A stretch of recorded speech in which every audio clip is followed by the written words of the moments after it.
Right, Bismillah. So, for those who've just joined, just reading these two books on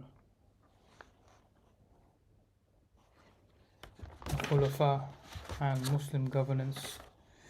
Really, it's just speaking about the foundational aspect of justice is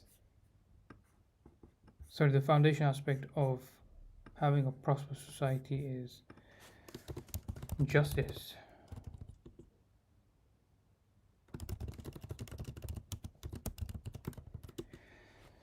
Right, so going back to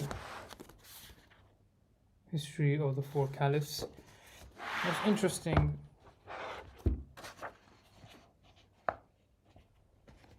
the definition of a khalifa is political injunctions concern themselves with worldly advantages, and here Surah Al-Rum ayah 7 is mentioned. So if I go to Surah Al-Rum, which is one of my favorite surahs because it really outlined things from a neuroscience point of view.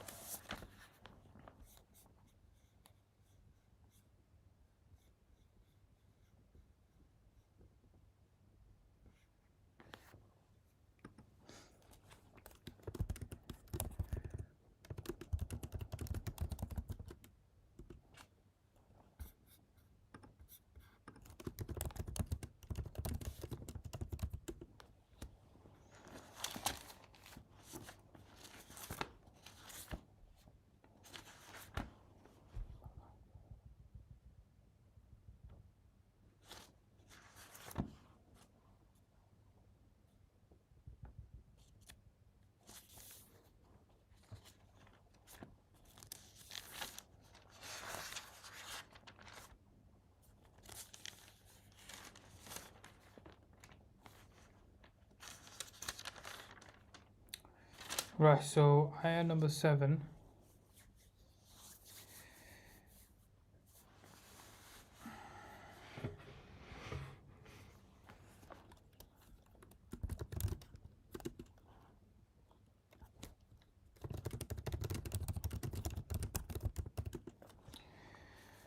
Right, Bismillah ar-Rahman ar-Rahim.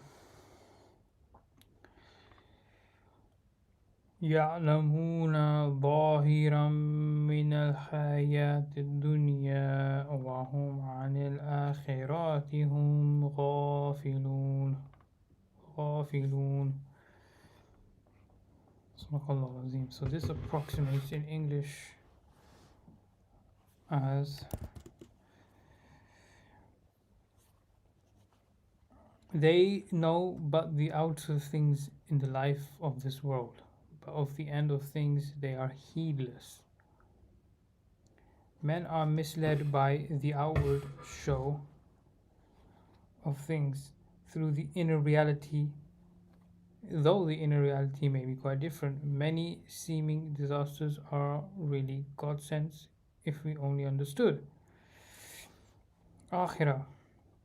I have usually translated hereafter. Here the context is perfectly general and refers to the end of things or enterprises in history as well as the hereafter in the technical theological sense.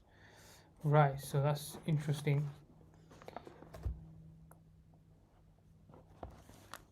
So the Khalifa is concerned with the worldly affairs, upholding justice and Allah's law, and keep reminding his kingdom in this world of the hereafter. So that's the logic behind all of this.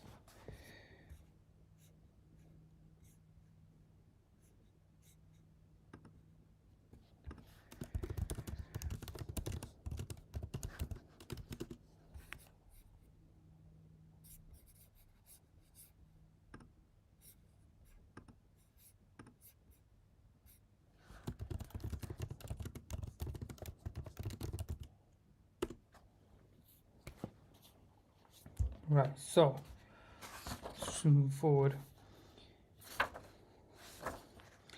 After the demise of Muhammad sallallahu alaihi wasallam, the Islamic community unanimously agreed on the obligation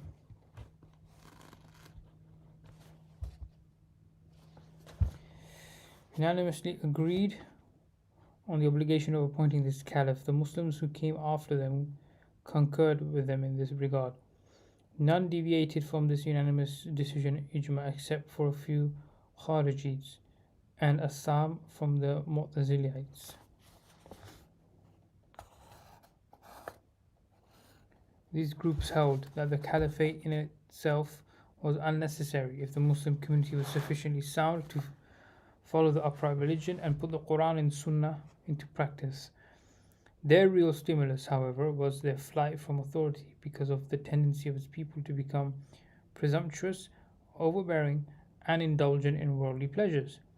They adopted this position because of the Sharia itself holds such tendencies in contempt and reproaches and rejects such individuals.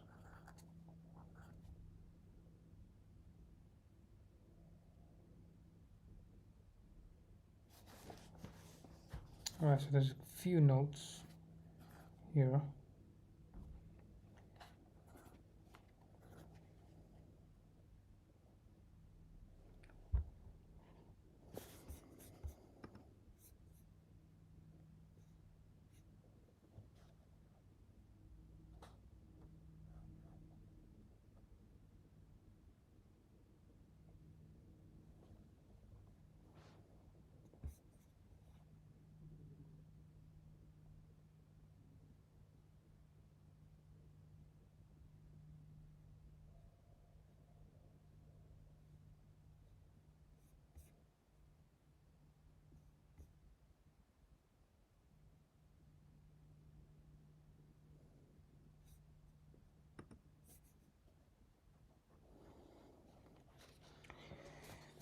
There are differences of opinion as to whether the caliphate is an obligation on the basis of intellectual or Shari'i evidence.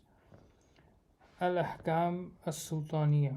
Ibn Khaldun is of the opinion that the appointment of the Imam is obligatory and the obligation is known in the Sharia through the unanimous decision of the Imam, through the unanimous decision of the companions and the followers, the Tabi'in. When Muhammad sallallahu alaihi wasallam passed away, his companions hastened to pledge their allegiance to Abu Bakr and hand their affairs over to him. The same thing happened in every era after that. The people were not left without a leader in any era. This firmly established a position, and unanimous decision shows the obligation to appoint an Imam and Muqaddimah. So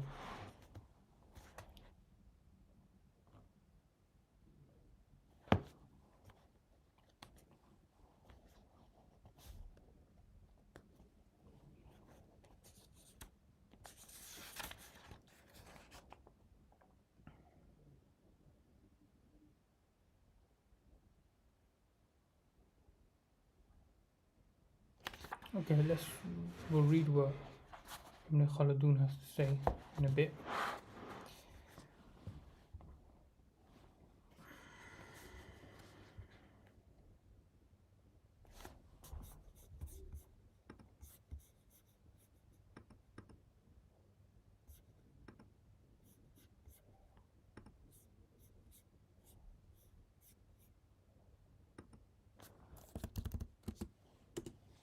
Thank you for joining, Brother Yusuf Hussein.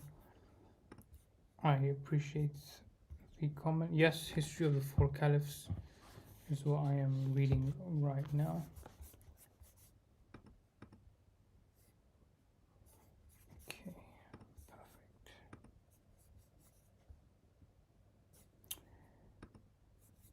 Right, so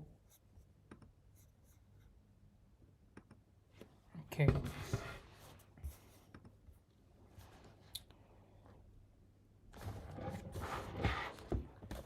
This is what Ibn Khaldun has to say regarding appointing a caliph, if it's fard or not. So, going back to the king of Persia, and how he unjustly took farmland from the people. This is actually King Bahram bin Bahram. The lesson this teaches the lesson this teaches is that injustice ruins civilization, which has as its consequence the complete destruction of the dynasty. In this connection, one should disregard the fact that dynasties centered in great cities often infringe upon justice and still are not ruined. It should be known that this is the result of a relationship that exists between such infringements and the situation of the urban population. When a city is large and densely populated and unlimited in the variety of its conditions, the loss it suffers from hostile acts and injustice is small, because such losses take place gradually. Because of the great variety of conditions and the manifold productivity of a particular city, any loss may remain concealed. Its consequences will become visible only after some time. Thus, the dynasty which committed the infringements of justice may be replaced before the city is ruined. I guess we see this now in Muslim countries for sure, that dynasties such as America and Europe are soon to be replaced simply because of the infringement of justice, and we see this every day. In fact, we see a recent example where pensioners in London were protesting against Scumrow and they were arrested. I saw an 86-year-old grandmother being dragged, right? And she was dragged into a police van and she was struggling to stand. Of course, she was probably gone into a state of shock and whatnot. But it's absolutely terrifying. Another example I can give you is that England, the UK government, is introducing a new tax on your savings. So the average savers account has riba. You can get that removed, of course, but the savings you have in your bank account, which is already taxed income, is going to be further taxed. And this was announced on Friday, on the 8th of August. And what's terrifying is this is something that will go into effect, and this was all hidden under everything that's going on. And another example of the infringement of justice is school children being unalived, left, right, and center. So it's quite upsetting to really see this.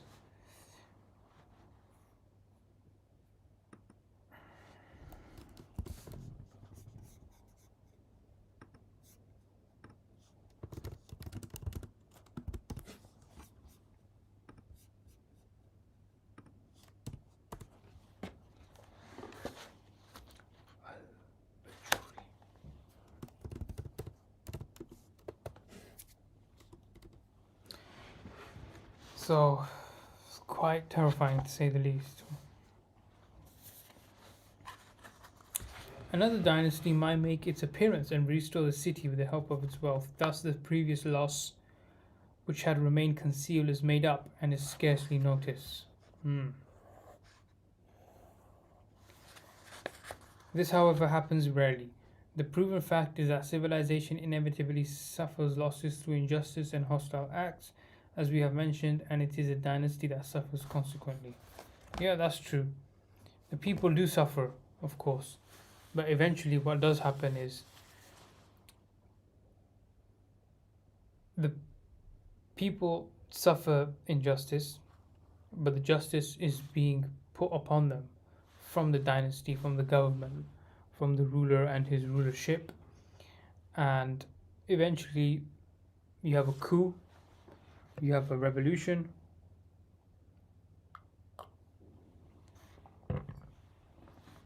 you have situations where there's anarchy and things go very left very quick. So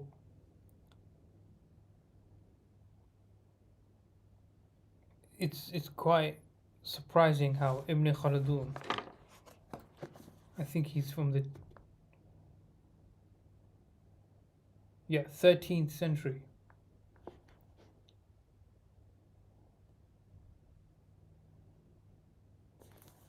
right? And this is actually translated by a Jew named Franz Rosenthal, interesting historian. Franz Rosenthal also translated 40 volumes of Al-Tabari as well. I mean, what were Muslims doing this whole time? I'm not sure.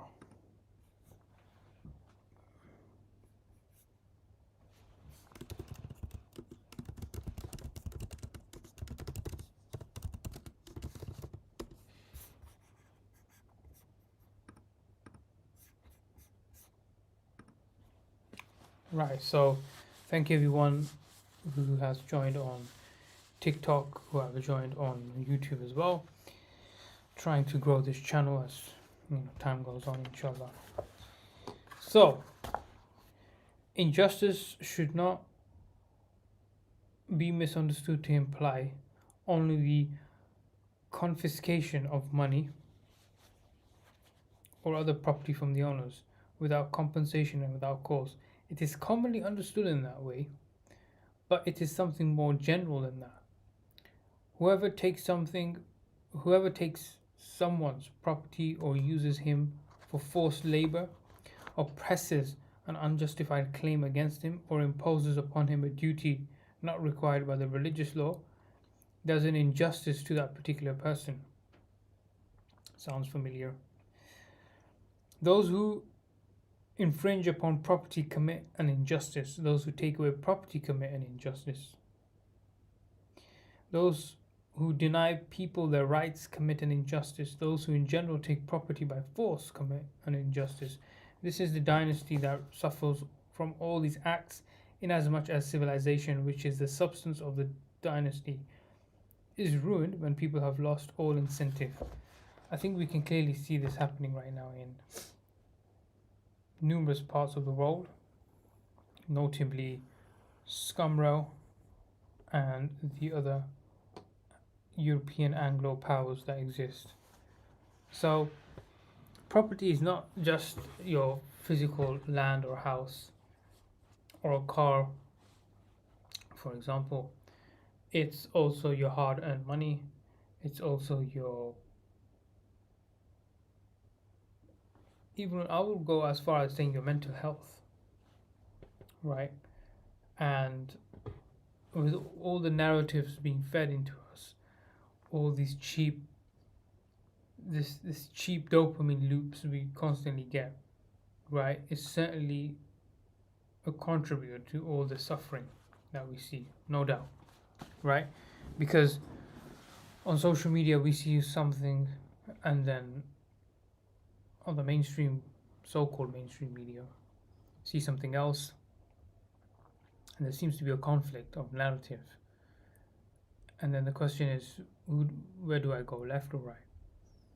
And really, it's a question of identifying injustice. But how can you identify injustice if you haven't even defined it?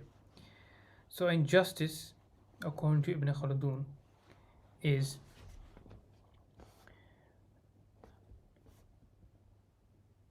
an infringement upon someone's right. Right to live, right to travel, right to do business, right to do work, right to education, clean water, so on and so forth, right? So this is quite powerful. It's very powerful, actually. So going back to the Caliphate, actually, but we have one more portion left here. This is what Muhammad ﷺ actually had in mind when he forbade injustice. He meant the resulting destruction and the ruin of civilization, which ultimately permits the eradication of the human species. This is what the religious law quite generally and wisely aims at in emphasizing 5 things as necessary. Number 1, preservation of religion, preservation of the soul, preservation of the intellect, preservation of the progeny, and property. This is quite interesting. So there are five things Islam came to protect. I actually heard this once on Hamza's Speaker's Corner clip a couple of years ago, I think. Preservation of religion, the soul, the intellect, progeny, and property. Since, as we have seen, injustice calls for the eradication of the species by leading to the ruin of civilization, it contains in itself a good reason for being prohibited. Consequently, it is important that it be forbidden. Since we have seen injustice calls for the eradication of the species by leading to ruin of civilization, right? That's what the banking cabal certainly involved in. It contains in itself a good reason for being prohibited. Consequently, it is important that it is forbidden. If injustice were to be committed by every individual, the list of deterrent punishments that would then have been given for it in the religious law would be as large as that given for the other crimes, which lead to the destruction of the human species and which everyone is capable of committing, such as adultery, murder, and drunkenness. However, injustice can be committed only by persons who cannot be touched, only by persons who have power and authority.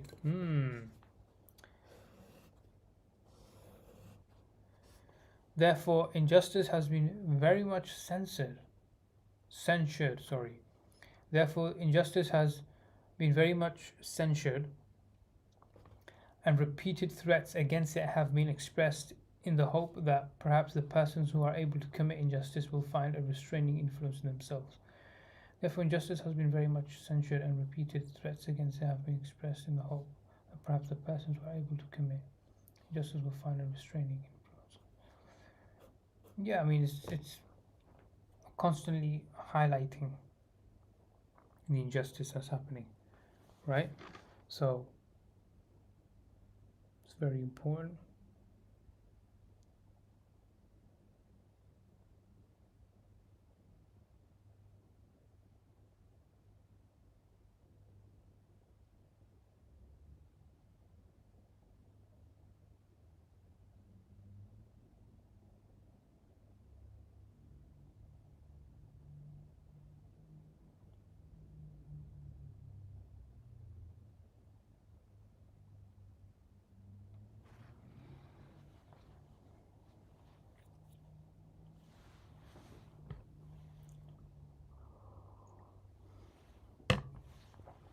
Actually, I'm going to take a note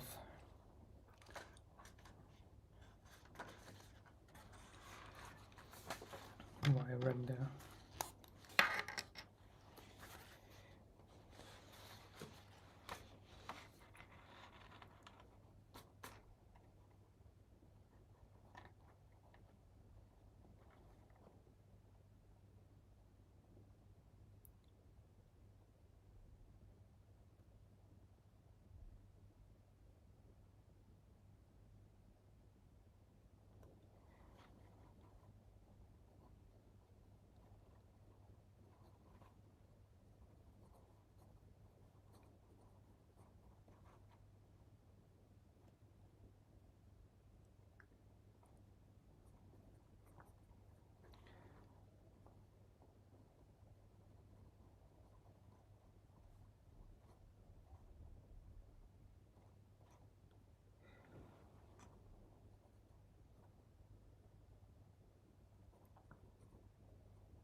One of the greatest injustices and one contributing most to this.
Interesting.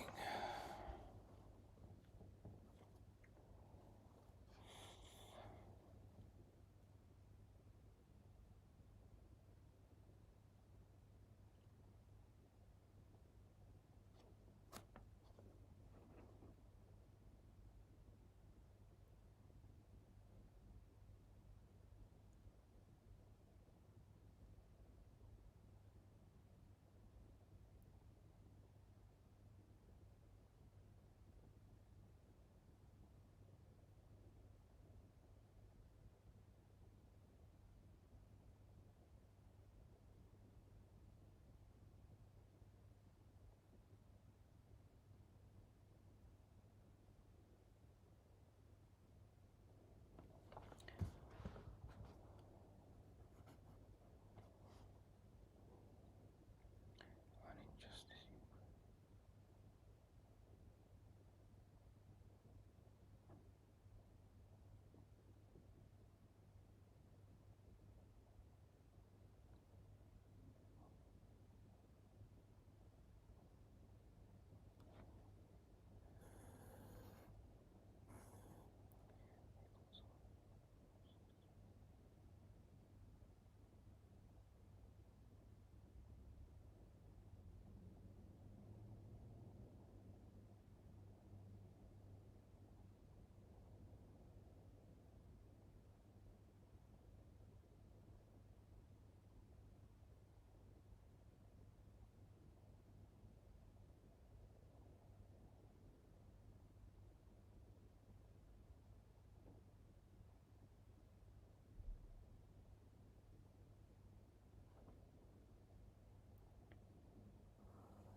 Wow. Where did I get this book again?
Wow, Ibn Khaldun certainly ahead of his time.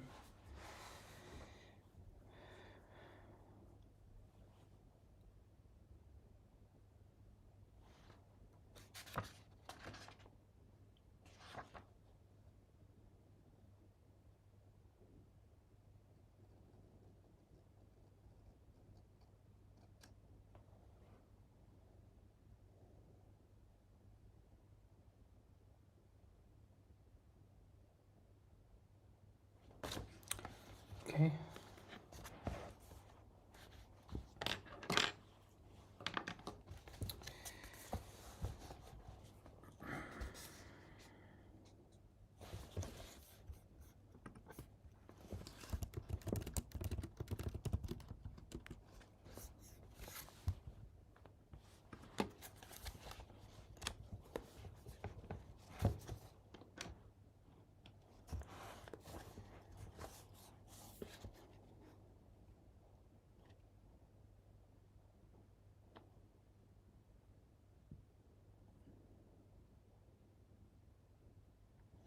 The Kharijites were of the opinion that it was lawful for the Caliph to be from outside Quraysh.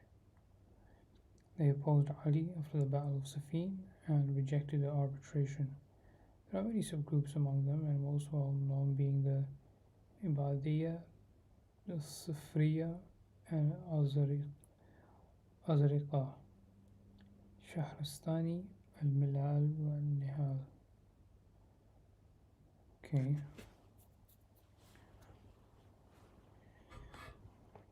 Assam.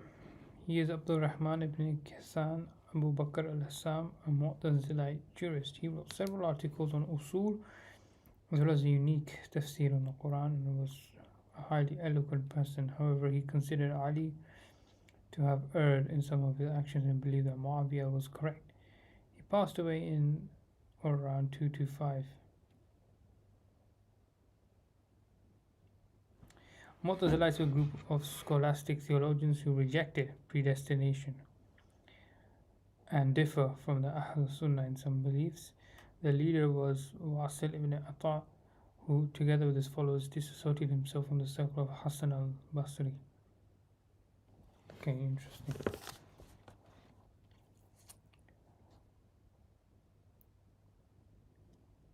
In expounding on the view that some Kharijis vis-a-vis the Imamat, Shastani said the Imamat is not obligatory in the Sharia, in the sense that the Muslim community would deserve censure if it were to abstain from it. Rather, it is based on the interaction of the people. If they are just between themselves and help one another on the basis of rectitude and righteousness, with every person occupying himself with his responsibilities, and there is no need for them to have an imam. Interesting. Right, single imam. Likewise, the Muslims unanimously agree that it is not valid to have two caliphs at the same time. Mawardi has a section in his book titled If the Imamat is established for two Imams in two different countries, neither Imamat will be valid. This is because it is not valid for the Muslim community to have two Imams at the same time. It is thus despite the fact that some people have permitted it. This is from Al-Ahkam As-Sultaniya, page number 9.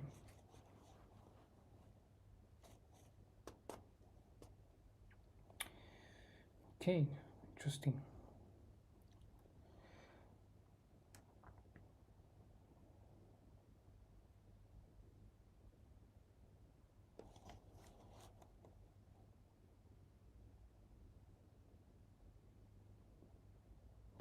Because of the inevitable rivalry and mutual hatred which will ensue,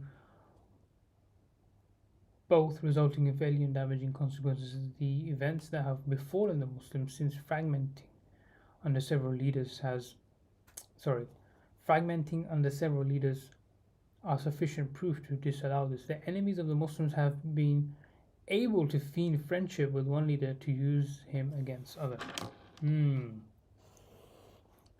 Sounds familiar, huh? The kings of Rome used their favorable relations with the Andalusian kings to protect them against the advances of the Abbasids.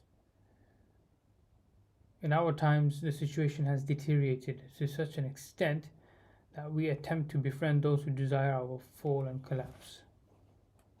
Wow. And this was written. When was this written? This book?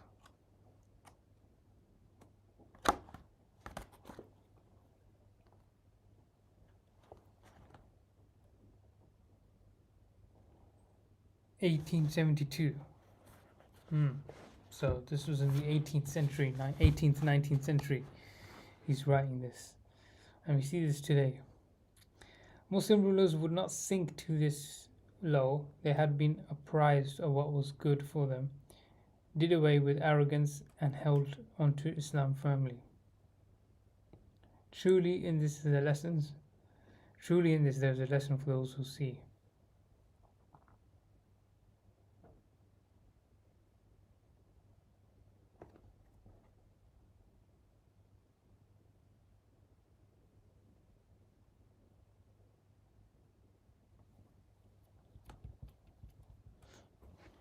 Apprised. I'm not sure what apprised means. Check out the meaning.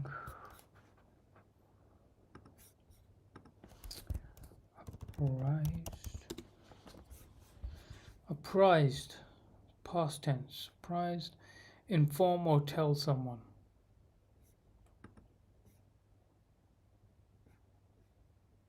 Okay, interesting.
Okay, so Surah Al-Imran, ayah number 13.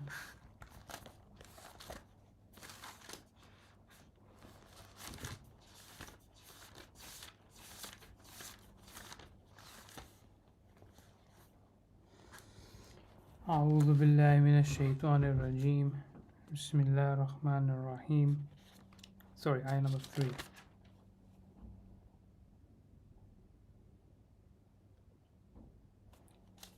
Pardon me, 13. أعوذ بالله من الشيطان الرجيم بسم الله الرحمن الرحيم. قد كان لكم آيات في آتين التقاة فئات تقاتل في سبيل الله وأخرى كافرة يرونهم مثلهم رأي العين والله يؤيد بنصره من يشاء إن في ذلك لعبرة لأولي الأبصار.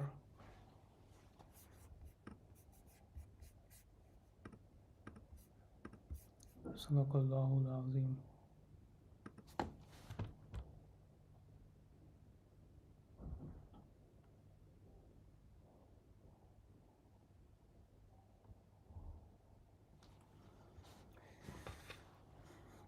So this translates approximately in English as, there has already been for you signs in the two armies that met in combat.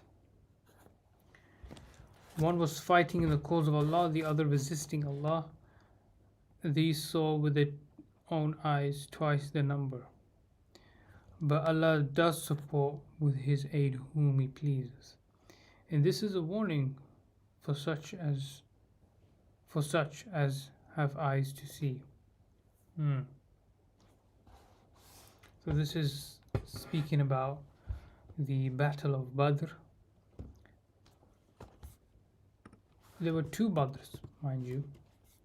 There was a slightly I wouldn't say minor, but a small scale confrontation, and there was the bigger confrontation, which is the actual Battle of Badr. So Surah Al Imran is pointing towards that. Interesting how one of these classic Egyptian historians point towards this. So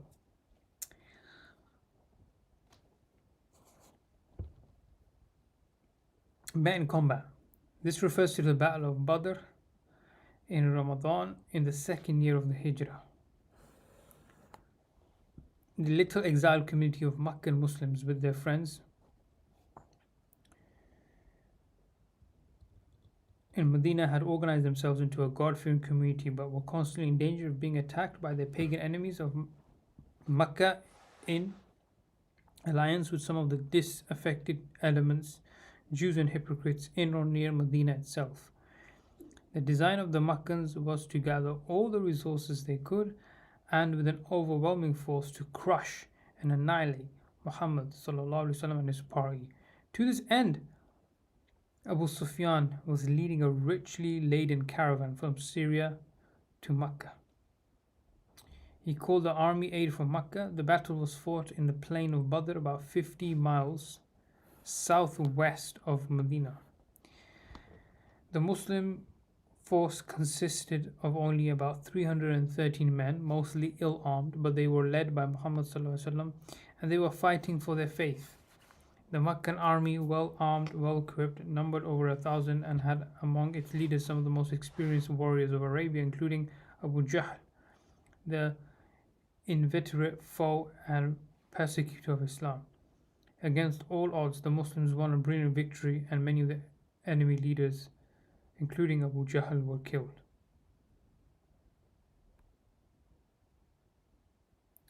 Fascinating.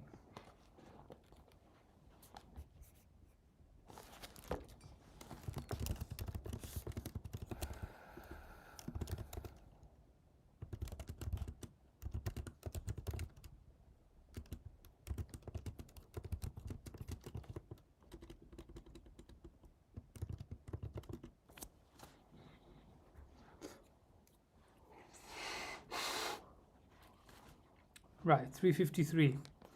It was impossible without the miraculous aid of Allah for such a small and ill-equipped force as was the Muslim band to defeat the large and well-found force of the enemy. But the firmness, zeal, and discipline won them divine aid. Enemy prisoners stated that the enemy ranks saw the Muslim force to be many times larger than it was.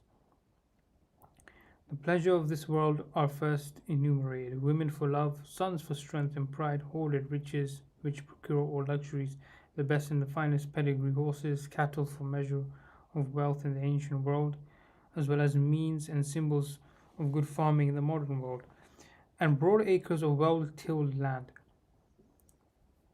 By analogy, we may include for our mechanized age, machines of all kinds, tractors, motor cars, aeroplanes, the best internal combustion engines, etc., etc. In heaped up hoards of gold and silver, the Arabic word translated hoards is qanatir, plural of qintar, which literally means a talent of 1,200 ounces of gold. So a talent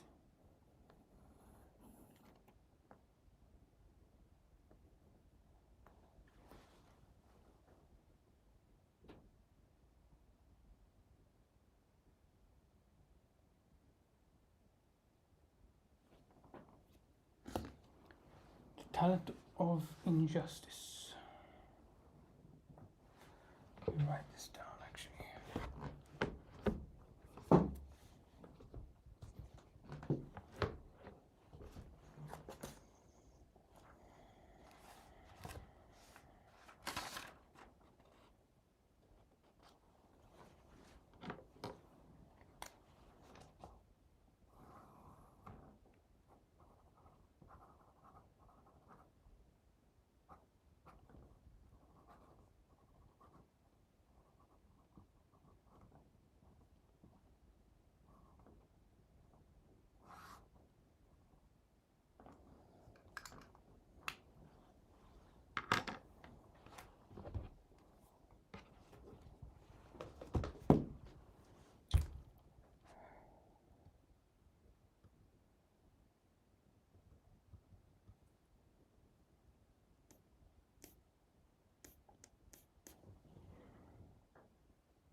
Okay, interesting. Next is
interesting. So, the person at the helm of the caliphate, right? The caliph commands great power, and this has brought about conflicting ideas about it and differences in the Muslim community as to who is most eligible for it. Years and centuries have passed by with this question remaining in the forefront of the minds of the leading Muslim scholars. Disagreements first arose after the passing of Muhammad ﷺ, with the companions divided into three groups. So there were three groups now that had disagreements in terms of selecting the successor of Muhammad ﷺ. Number one, those who left the matter open to the Muslim community and considered them free, choose whoever was deemed suitable as the Imam, provided he was able to safeguard the religion and administer its affairs. In this, there is no difference between a Qurayshi and a non-Qurayshi. This was the opinion of the majority of the Ansar helpers who were the residents of Medina. May Allah be pleased with them all.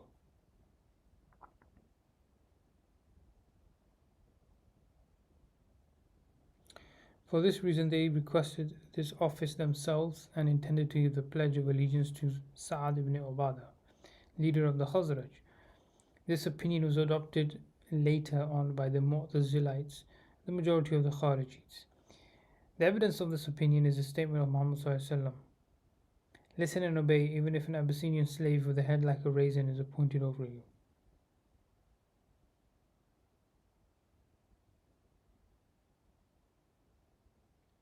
That is, with a wrinkled, contorted, and unattractive appearance. Bukhari, Musnad Ahmad, and Ibn Majah. Interesting.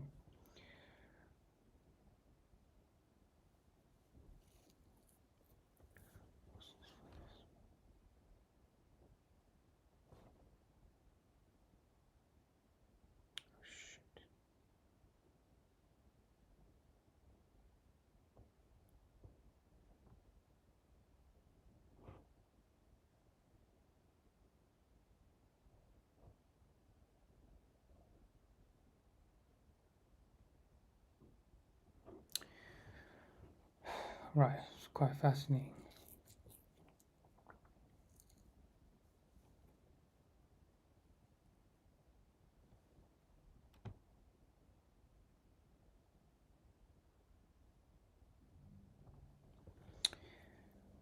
Astaghfirullah. So, three groups. So one were the Ansar.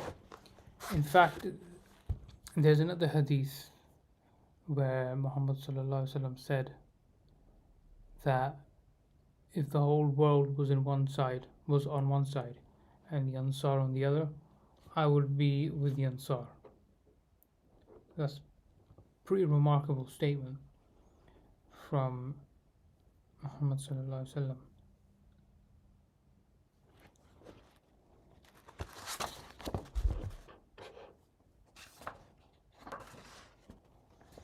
Those who also said that the person is elected by the Muslim community, but that it can only be someone from Quraysh. This was the opinion of the majority of the Muhajirun, the immigrants.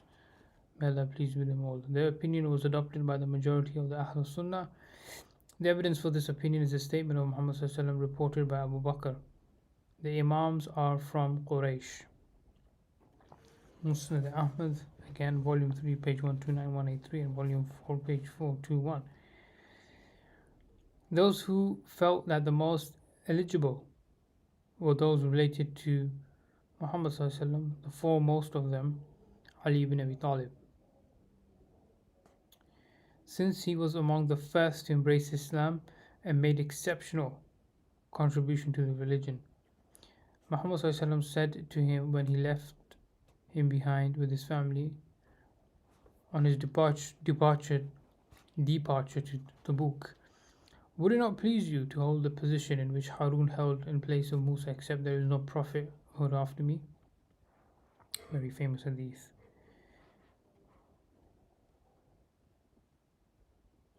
This was the opinion of the majority of the Banu Hashim and those who supported them. It was adopted by the Shia who followed them. This was the opinion of Ali alayhi as well as his statement to Abu Bakr alayhi recorded in hadith of Muslim shows. "We were of the opinion that we had a right to the Caliphate because of our relationship to Muhammad sallallahu. Ali alayhi did not consider any factor that made him more eligible for the Caliphate than his relationship. Had there been any testament in his favor or in favor of anyone else, it would not have been concealed from the companions of Muhammad sallallahu alaihi wasallam." That's true. So there was some dispute regarding the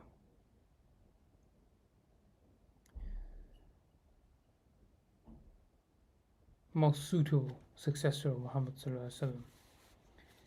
And because they're human beings, they would eventually have their emotions not necessarily override, but be in the mix of their logic. So one group said, as long as they're Muslim and they can uphold the law of the Quran and the Sunnah, that's fine. Second group were like, it must be from the Quraysh. The third group were like, it must be from the Ahlul Bayt, those who are related to Muhammad ﷺ by blood. So, with this in mind, these three groups had to unanimously agree on a caliphate. And keep in mind also that the companions from Medina, they were one of the earlier lobbyists for the Muslims at the time. As we read, Battle of Badr happened, and shortly after that, things were moving in a direction that was unexpected. And so they were moving in a particular direction where it was important that a suitable Khalifa, Caliph, was to be chosen. So I would not say there was a resurgence, but there was certainly opposition. But eventually Abu Bakr salam was picked, and Allah knows best in terms of him being the most suitable successor. I have no opinion on this. I have no opinion on this simply because the fact of the matter is that we adhere and follow all the decisions made by the Khulafa. So you have Rasul Sallallahu Alaihi Wasallam, and after him you have the four Khulafa, and after and of course coinciding with them you have the companions, the first generation, and then you have the second generation, and then you have the third generation, and then after that whoever comes next in line that follows their teachings, i.e. the Quran and Sunnah. There have been many deviations, but Allah has promised that Islam will remain unchanged by virtue of the Quran remaining the same, and this is a promise made in the Quran very explicitly. So the second opinion won out over the others after the demise of Muhammad sallallahu alaihi wasallam. However, the differences mentioned here led to unfortunate circumstances later on. Calamities befell the Muslim community one after another, and it fragmented completely, becoming completely powerless. Had the underlying reasons for reserving the Caliphate for the Quraysh been considered, there would have been neither differences nor disunity. The underlying reasons for reserving the Caliphate for the Quraysh. Muhammad singled out the Quraysh for the Caliphate because of the strong tribal bonds and influence by which an individual secures protection. Their influence is sufficient to dissolve any division and opposition to the Caliph, leading to acceptance and unity. It is well established that the Quraysh enjoyed status and prestige all over the Arabs, and the Arabs universally acknowledged their standing and honor. That is true. The Quraysh were certainly among the most distinguished tribes. Disunity is a likely outcome of placing the Caliphate in the hands of anyone else, not least because the Quraysh will oppose and resist it. The disintegration of unity is precisely what the Sharia warned against. However, when the Caliphate is placed in the hands, this is prevented from coming about. This is because they have the authority to lead the people to carry out their duties. There is no fear of opposition to them, nor any fear of secession, though if this were to happen, they would be responsible for controlling it and protecting the people from it. This is what Ibn Khaldun writes in his Al-Muqaddimah. He says, once it is established that the requirement of a Qurayshi Caliph is to prevent discord because of the influence which they enjoyed, and when we know that the legislator Allah does not ordain injunctions for a specific generation, time, or community, we can conclude that this is merely for the sake of efficiency. We therefore confine it, i.e. this law, to efficiency and generalize the underlying reason that includes the object behind specifying the Quraysh, which is influence. Right, so the amount of influence the Quraysh had, they were able to bring people and tribes together. So we posit the following as a prerequisite for a leader of the Muslims. Yeah, I agree, has to be someone of influence. That the leader be from a people that has influence and power over the people, over the other peoples of the time, so that the other people follow and the Muslims are united through protective influence of that people. Yeah, so this is the whole idea of a lobby, right? Lobbyists are people with power, authority, network, and knowledge, and of course, money and resources that allow their own personal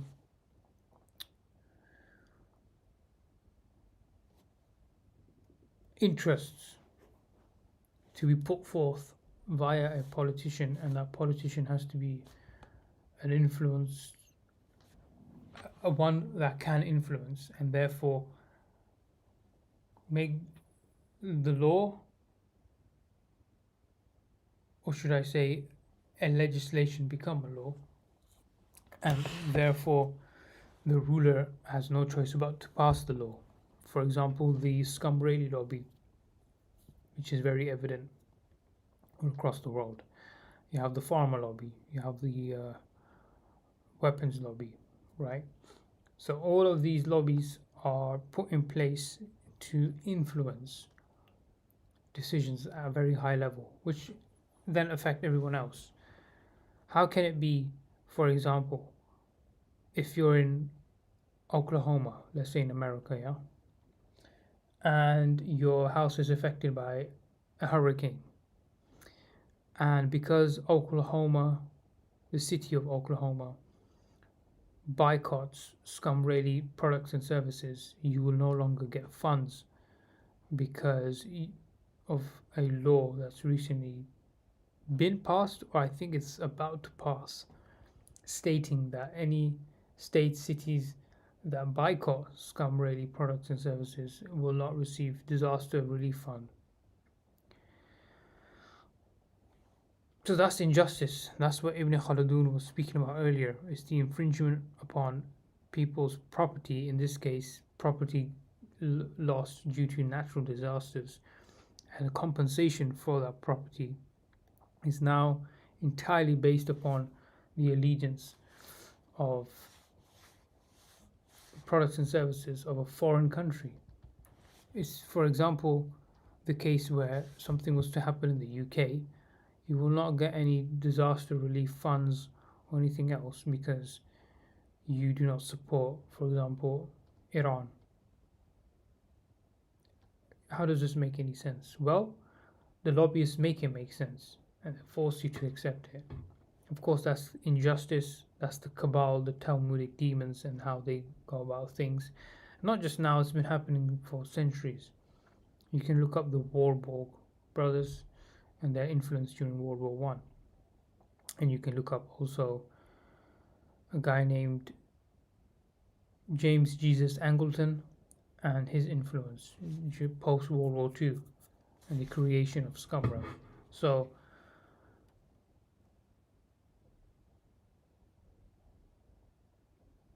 going back to Ibn Khaldun, this is not known for anyone as it was known for the Quraysh.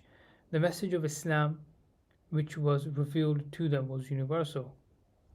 Arab tribal sympathies met well with Islam, and the Quraysh therefore achieved supremacy over all other nations. Each region shall endow this position only to someone who enjoys this supreme influence.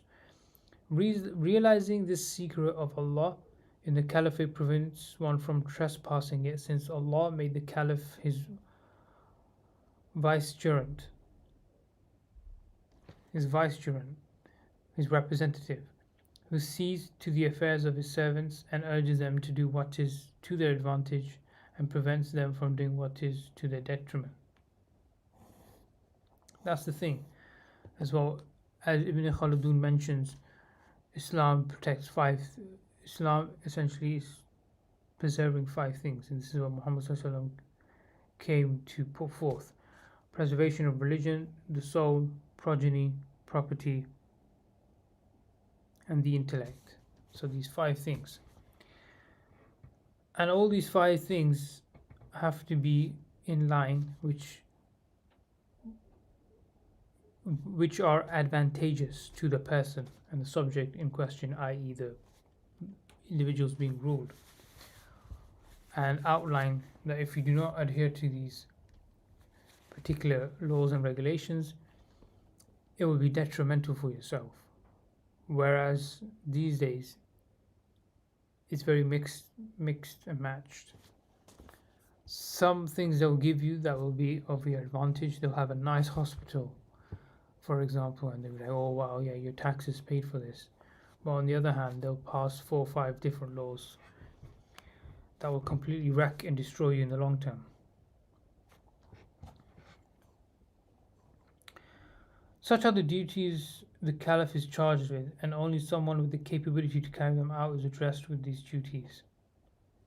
Yeah, so it's about capabilities, right? So one would now ask, what's capability? Well, we have financial capability, you have moral capability, intellectual capability, religious capability, and of course social capability. You have to be a person of influence.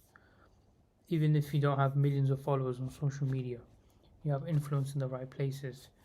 So that's one of my goals, and it's extremely difficult with the numerous forces that are against a Muslim, whether it's in the form of banking interest, degeneracy, other Talmudic demon sponsored groups, cutting through the media, sales and business, taxation, so on and so forth. So I wouldn't necessarily say these are obstacles, but they are certainly limiting factors, because majority of businesses and how people are currently living their life, at least in the United Kingdom, it's credit interest based. So without it, it's very difficult to really move forward in life. And that's one of the biggest injustices, that you have individuals left with no choice but to take a hefty take on a hefty credit card bill. At present, we do not know of any tribal influence sufficiently strong for the protection of the Muslim community other than that of those presently in charge, the Banu Uthman in Constantinople. Banu Uthman, they are the Ottoman Turks who ruled Arab lands for almost 400 years. The Arab lands were still under their rule at the time of writing. Okay, this was being written during the Ottoman Empire. Interesting.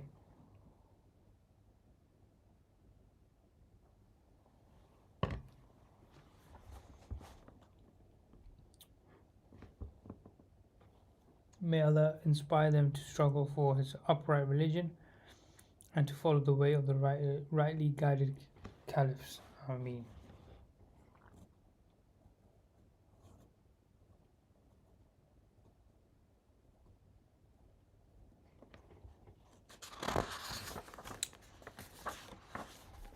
It is essential for the person who holds this great position to possess the following 4 prerequisites. Okay. Number 1 is knowledge, because he is to implement the laws of Allah, and if he is ignorant of these laws, he cannot put them into effect. That is true. So how can you put into effect a strategy for a business, let's say, if you're unaware of the operations, the management, the legal, and customer experience side of things? And this is something I've struggled with for some years. Partly laziness many years ago, and also fear, but now obviously we're looking to change that, inshallah. And obviously the religious law being this, right, upholding this.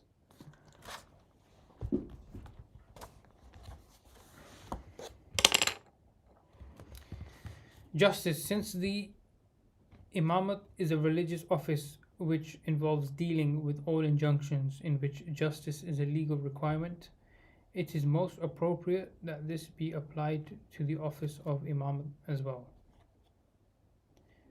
Competence, in the sense that he must have the courage to uphold the hudud, Islamic penal code.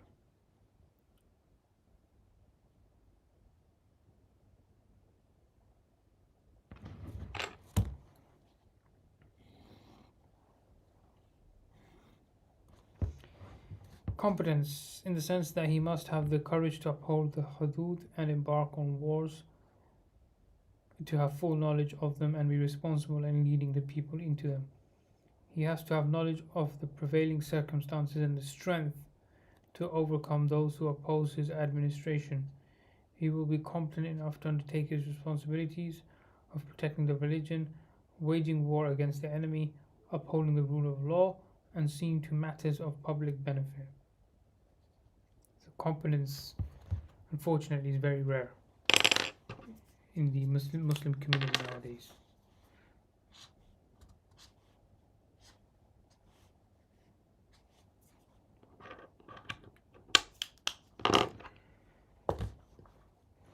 To be physically and mentally sound, if he is lacking in either of the two, it will have an effect on his thinking and actions. A debilitating handicap such as childhood or being in a state of captivity are examples that would make a person ineligible in this regard. So you have to be physically, mentally capable as well.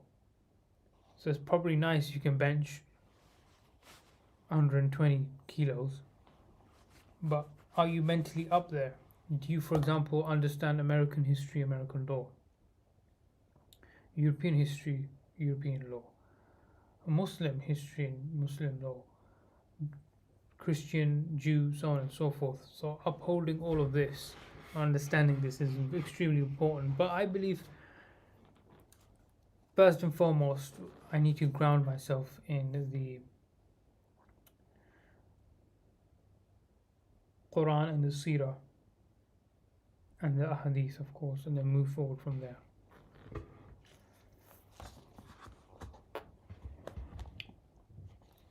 To be physically and mentally sound. Okay, so reference number 14. These four prerequisites are listed by Ibn Khaldun in his Muqaddimah. He adds lineage as one further prerequisite, though there is a difference of opinion here. Mawardi adds to these prerequisites and lists 7. Okay. Al-Qashandi in his Ma'thir al-Inafa adds 5 more prerequisites. The Caliph has to be a male, must have reached the age of maturity, must be of sound intellect, must be a free person, and must be a Muslim. See also Tafsir Qurtubi, where he lists 11 prerequisites. This is very fascinating.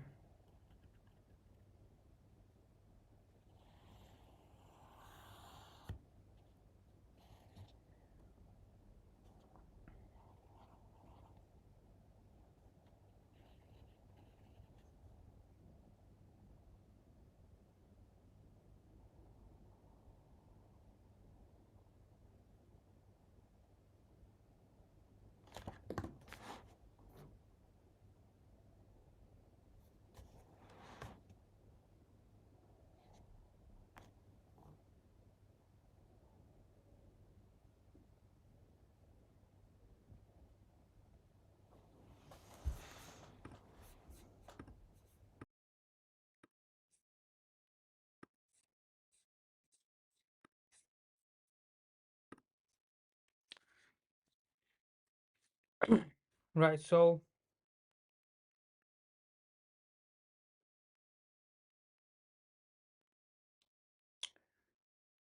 need to really and truly understand what the criteria of a caliph is, because here's there's 4 prerequisites. Another reference says there are 7. Another one states there are 5 more, and in Tafsir al-Qurtubi, excuse me, it says there are 11. For competence, knowledge, justice, physical, mental fitness is extremely important. How many of us are there?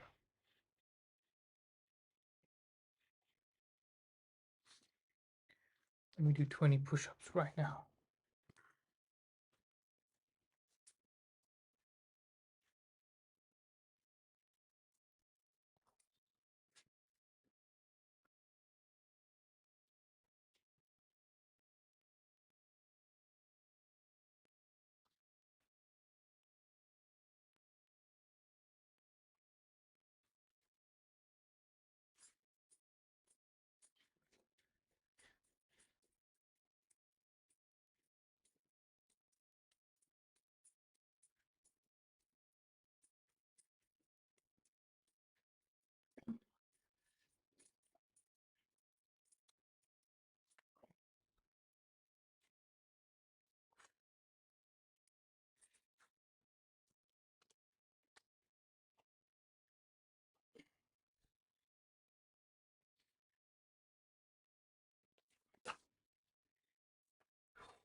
This.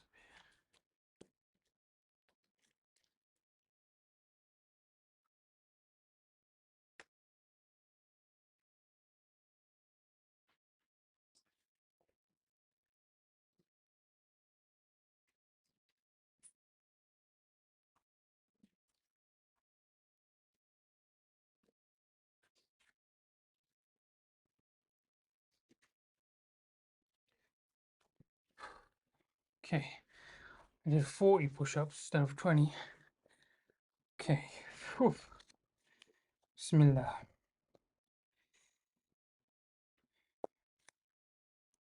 This is very fascinating stuff.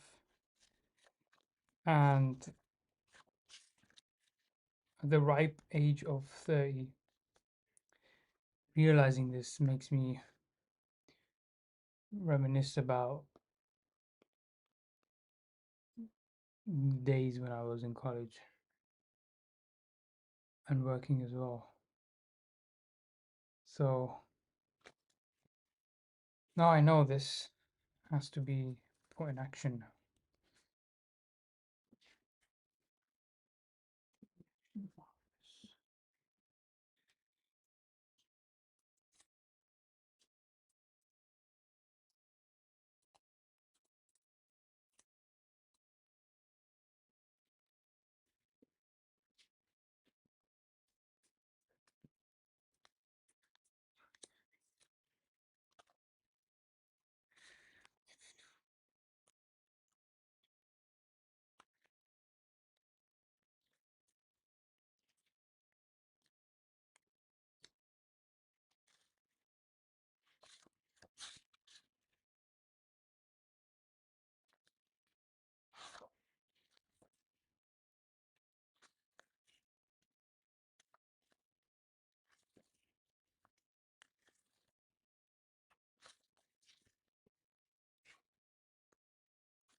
Surah Al Imran, verse 159, Allah addresses Muhammad sallallahu alaihi wasallam saying, I take counsel from them in all matters. The entire Muslim community is addressed in this verse. Based on this, consultation underlies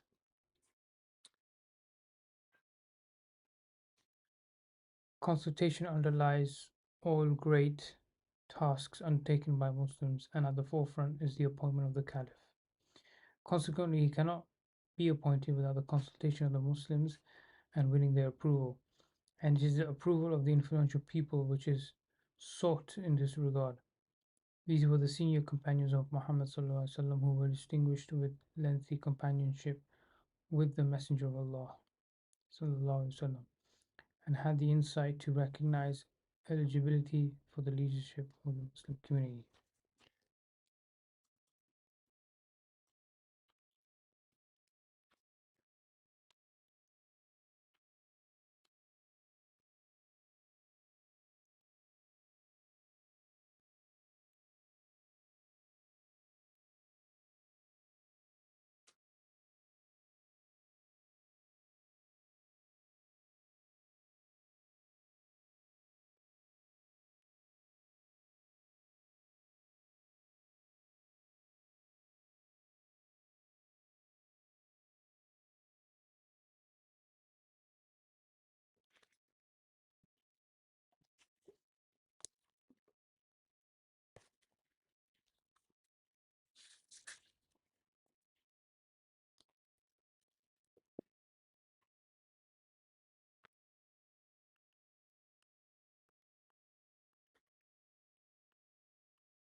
So Surah Al Imran, verse 159. Let's check this out. Surah Al Imran.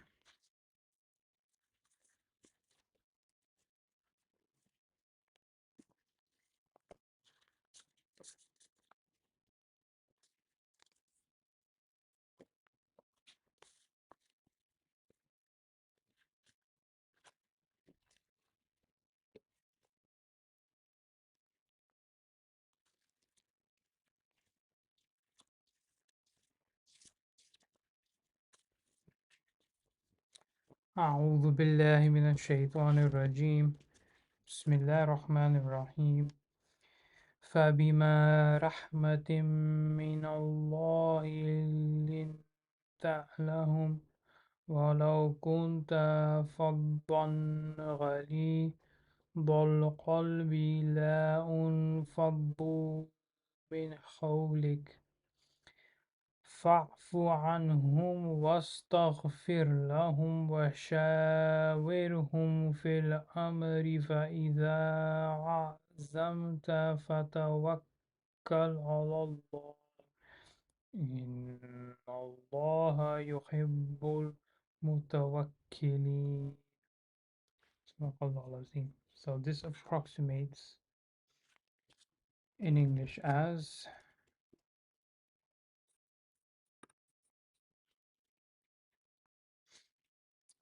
it is part of the mercy of Allah that thou dost deal gently with them.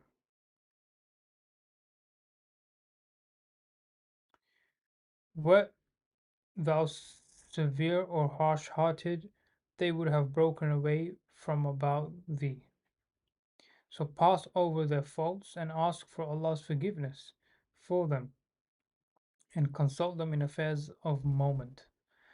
Then, when thou hast taken a decision, put thy trust in Allah, for Allah loves those who put their trust in Him.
Okay. Commentators differ on the meaning of Allah ordering His Prophet to console his companions. Some of the opinion that it is in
excuse me.